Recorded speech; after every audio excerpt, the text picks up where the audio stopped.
तो hello guys, कैसे हो सब। तो आज से हम सोलो लेवलिंग सीजन 3 सीरीज को स्टार्ट करने वाले हैं। वीडियो स्टार्ट होने से पहले मैं बता दूं, जिसने सीजन 1 और सीजन 2 नहीं देखा वो मेरा पिन कमेंट चेक कर लेना।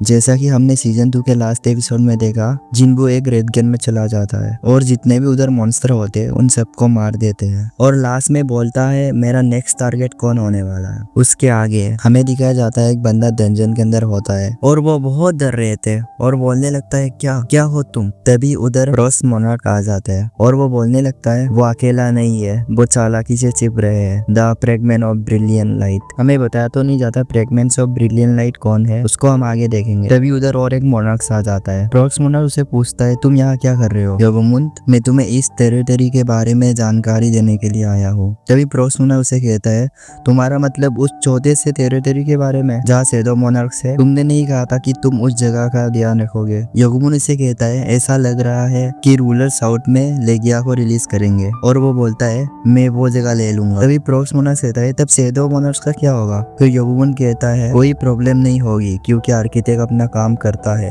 और एक बात बताऊं, ये कंफर्म है कि the greatest fragment of brilliant light यही है। फ्रॉस्ट मोनार्क उसे कहता है वाओ नाइस, मुझे ये बताने के लिए यहाँ आए हो। यगमुंड उससे कहता है अब तुम क्या करोगे इसके बारे में। फ्रॉस्ट मोनार्क उसे कहता है अगर तुम मुझे वो दोगे तो मैं तुम्हारे साथ देने को तैयार हूँ। तभी उधर एक बंदा आ जाता है, वो और कोई नहीं जिन्बू का बाप होता है और वो बोलने लगता है the small territories in the east, तुम कोरिया की बात कर रहे हो। फ्रॉस्ट मोनार्क उसे बोलने लगता है तुम्हें इसमें इंटरेस्ट क्यों है। फिर यगमुंड उसे कहता है मोनार्क्स ऑफ फ्रॉस्ट, मैंने कभी नहीं सोचा कि आपके पास टाइम है ऐसे इंसान के साथ खेलने का, तो जल्दी चलो चलते हैं यहाँ से। फिर फ्रॉस्ट मोनार्क उसे कहता है हमें रोकने की कोशिश करके दिखाओ। फिर जिन्बू का बाप बहुत गुस्सा हो जाता है, मैं तुम्हें नहीं छोड़ूंगा, नहीं जाने दूंगा तुझे, ये बोल के उसे एक पंच मारता है। लेकिन फ्रॉस्ट मोनार्क उसे रोक देता है एक सील ओपन करके। इसके साथ ये सीन यही कट होता है। फिर हमें रेड गेट का सीन दिखाया जाता है जिसमें पहले जिन्बू गया था, अब उसका सामना डंजन के बॉस से होने वाला था। फिर ये डंजन का बॉस बोलता है क्या ये तू है साले हरामी जिसने मेरे भाइयों को जान से मारा। और डंजन का बॉस बोलता है ये इंटरेस्टिंग है यार, ना तुम सिर्फ छोटी सी हाइट के साथ यहाँ पहुंचे हो, हमारी भाषा भी जानते हो।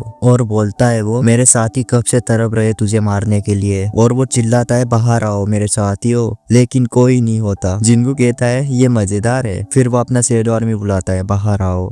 फिर जितने भी उसके शैडो आर्मी थे उन लोगों का डेड बॉडी लेके आता है और जिन्बू कहता है लगता है यहाँ कोई भी नहीं बचा। डंजन का बॉस एकदम चौक हो जाता है, अरे ये क्या हुआ मेरे साथ। फिर उसको बहुत गुस्सा आ जाता है। फिर उसके जितने भी बचे कुछ मॉन्स्टर थे उन सभी को बेच देते जिन्बू को मारने के लिए और जिन्बू भी अपने शैडो को बेच देता है। फिर सब शैडो आर्मी मॉन्स्टर सबको मार देते हैं और लास्ट में बस बॉस ही बचता है और बॉस भी रेडी हो गया था फाइट करने के लिए। फिर तक्स एक स्किल यूज करता है हिम ऑफ जायंट्स, फिर उसको पटक के मारता है। इसके बाद और एक स्किल यूज करता है इनवर्स ग्रेविटी, ये भाई बहुत खतरनाक है। फिर मॉन्स्टर को इतना भाई जमीन में ही घुस जाता है बोल सकते हो। फिर उसे जिन्बू कहता है मेरे सवाल का जवाब दे, मैं ये कम दर्दनाक रखूंगा अगर तुम बताओगे। वो डंजन का बॉस कुछ बोल पाता, उसके बाद ही उसकी मौत हो जाती है। फिर जिन्बू समझ जाता है ये सिस्टम 100% अपनी टांग रहा है। फिर जिन्बू कहता है कोई बात नहीं, सब ठीक है, मैं समय के साथ सब समझ जाऊंगा। फिर उसको एक रैंडम बॉक्स से की मिलता है और बोलता है वो मैं 100 लेवल पर पहुंच गया ड्यूरिंग जेजू आइलैंड रेड। ये की यूजर को अलाउ करती है कर्टेन टेम्पल में जाने का। ये की बिल्कुल सही गेट पर ही यूज होगी। गेट का लोकेशन बताया गया टाइम